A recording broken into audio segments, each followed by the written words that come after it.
CIA teaches us that there's only 3 resources that matter in life. There's energy, time, and money. You can always create more energy, and you can always create more money, but you cannot create more time. So you are literally always working against a clock that is ticking, a clock that is counting down, a clock that is rolling forward, and you really start to feel the pressure of time. Instead, what you need to understand is the very same time that's making you anxious is actually your most valuable asset. How to multitask like a spy.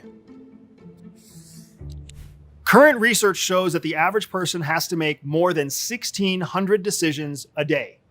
They have to decide when to pick up the kids, what to feed them for dinner, what to say to their spouse, when to call their mom. They're keeping track of when the next time is to put out the trash, and they're keeping track of when the next time is to mow the lawn. There are an overwhelming amount of tasks that you have to carry out every single day. And the same thing happens to us when we are operating in the foreign field. It's something that we call task saturation.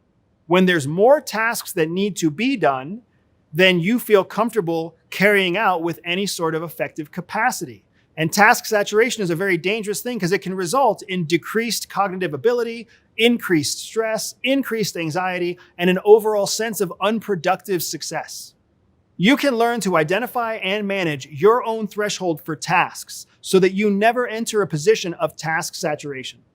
We have a very simple rule of thumb at CIA that says that however many tasks you think you can confidently carry out simultaneously, subtract 2. So if you think you can do 7 tasks simultaneously, just do 5. If you think you can only do 3 tasks simultaneously, cut down by 2 so you just do 1.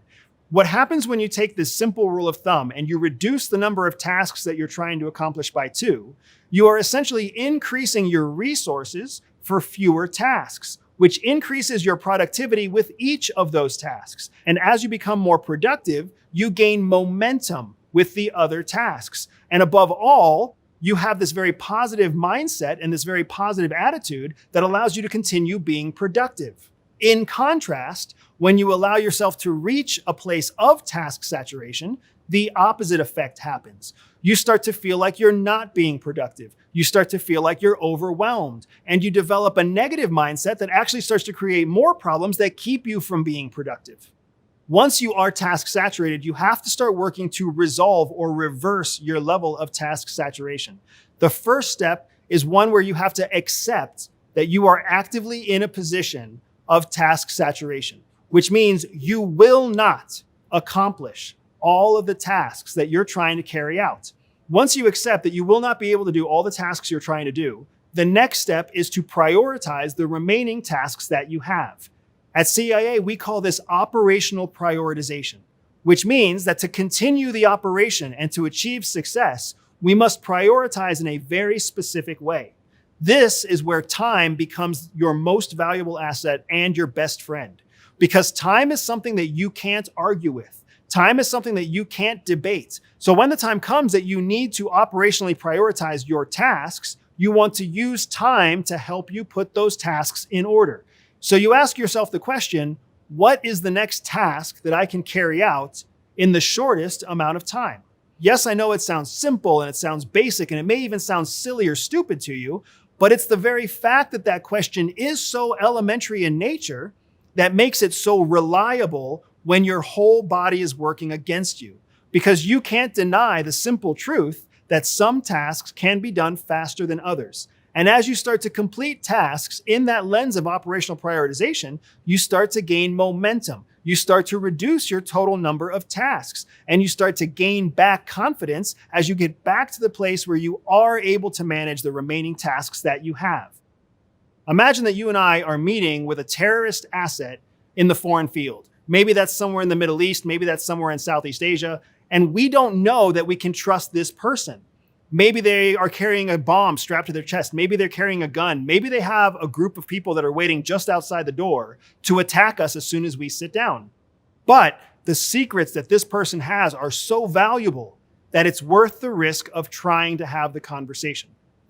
We are going to go into that meeting, and right away, we will be task saturated. But you have to focus on the next simplest task. which really is just saying hello to this terrorist target. That is a simple, stupid, basic thing, but it is something that only takes a few seconds before you start making progress. Now imagine in this situation, when we sit down to meet with this terrorist asset, that the worst really does happen. And that this terrorist stands up and pulls guns out of his pockets and points these guns at you and me, and we have to immediately flip ourselves into some kind of defensive or survival mode. Again, you realize that we will be in an immediate position of task saturation. What do we do next? Here's a person in the room with us actively trying to do us harm. Do we help each other? Do we help ourselves? Do we scream for help? Do we make a phone call? Do we try to radio in the military to save us? The answer is you have to do the next fastest thing. We're trained in that situation that the first thing you have to do is protect yourself. So you take cover, you hide behind a piece of furniture, or you fall on the floor and you hide behind a large chair or a desk or a table. You try to do something to keep yourself safe. It's fast, it does not take a lot of time, but it gives you the space and the momentum that you need to make the next decision. So from your position of cover, now you know you have one less task. You are now physically protected from the person with a gun. But what do you do next? The answer is you have to assess the room to decide what your next step will be. So you use your ears, you use your eyes, you use your mouth to speak out and find out whether or not the other person that you're in the room with is safe, whether they're protected, whether or not you know where the shooter is, whether or not you're counting how many times they fired their gun. You're making all of these decisions in real time, choosing the next fastest decision because that's what will keep you alive. You're not trying to do the next most complicated decision. You're not trying to solve all the problems at one time. You're not trying to play a hero. You are literally just trying to make the next fastest decision that you need so that you can have one less decision to make so that you can be one step closer to survival. We don't often deal with life and death situations in the real world. We don't have to worry about whether or not someone's strapping a bomb to their chest or whether they're coming in to try to hurt us. But we do have to deal with surprises and unexpected events all the time. Surprises from our children at school, surprises from our bosses at work, surprises from our spouse at bedtime. We never know when the next surprise will happen. But no matter when you find that surprise present itself, no matter when you find yourself in that moment of task saturation, your path to survival is literally as simple as doing the next fastest thing. Because as you accomplish those tasks, you will build momentum, you will build confidence, you will build a sense of productive activity that gets you back to the place where you feel confident with the level of tasks that you have left, and you will overcome that feeling of task saturation. One of the biggest challenges we face when we find ourselves in a moment of task saturation is that emotionally, we start to say very negative things to ourselves in our own head because we have given up on rational thought. So now our brain has all this extra capacity to start using emotional thoughts. So instead of trying to focus on a productive outcome, our brain starts to self-criticize. We actually start telling ourselves, oh, I should have never done this thing in the past, or I'll never do that thing again. You start to have all these negative thoughts that pile on with the brain's additional capacity by letting go of rational thought. This is something we call head trash. It's all the junk that comes into your mind where you start to self-criticize and self-demean and self-ridicule because your brain has this additional capacity that it's not using on rational thoughts. Head trash and negative thinking can become a real problem because it actually convinces you to stop trying. It convinces you to give up. It convinces you that you are not capable of things that you actually are capable of doing. Because as soon as you start to think you can't do something that you actually have the capacity to accomplish, you end up right back in that very same place of sense making where you try to avoid and escape instead of face a problem head on and accomplish what you know you can accomplish when you have rational thought. We are literally wired to doubt everything around us because that's how we survive. But we live in a world where we're trying to thrive and lean into and sometimes even trust the world around us. But we have not evolved biologically to the place where we can do that yet. Overcoming task saturation through the simple process of being able to do the next fastest task kept us alive when we were living in caves and running from predators. It will also keep us alive and help us to thrive in today's modern world. Because at the end of the day, we still view the world around us as something that is either a threat or not a threat. Sometimes your children coming home and throwing a fit is a threat. It's a threat to your sleep. It's a threat to your stress. Sometimes the boss calling you at 8 o'clock at night is a threat. It's a threat to your worry. It's a threat to your career. It's a threat to your job prospects. Sometimes when you get a bill in the mail, it's a threat. And we constantly find ourselves living in a world surrounded by threats that make us feel overwhelmed, just like we did when we were living in a cave and we were threatened by all the predators that surrounded us.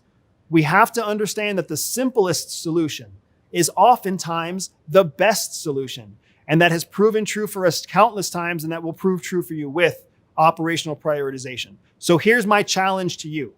You will feel overwhelmed tomorrow and the day after and multiple times this week. Task saturation is virtually guaranteed if you're in any kind of professional workplace environment, because the demands are always going to outweigh your confidence in carrying out certain tasks. So when you identify that moment where you are carrying more tasks than you have confidence that you can execute, try to do the next simplest thing. Maybe that means you have to stop to make yourself lunch. Maybe that means you have to stop to pour a new cup of coffee. Maybe that means you just need to sit and take a few deep breaths for yourself. But you will find that if you accomplish that simplest task first, you will find motivation, energy, momentum, and positive thinking that allows you to continue moving forward. When you practice operational prioritization just one time, you will immediately feel the benefits. But that won't make it a habit. That won't make it a reliable tool in your tool belt. You have to drill this. You have to practice it over and over again. You have to practice it at home. You have to practice it at work. You have to make it part of your routine, that every time you reach that point of task saturation, you will literally stop and do the next simplest thing. And when you see the benefits of that over and over and over again, you will be behaving like a trained operator, like the best in the world who can travel anywhere to accomplish the impossible. Want to support the channel? Join the Big Think members community where you get access to videos early, ad-free.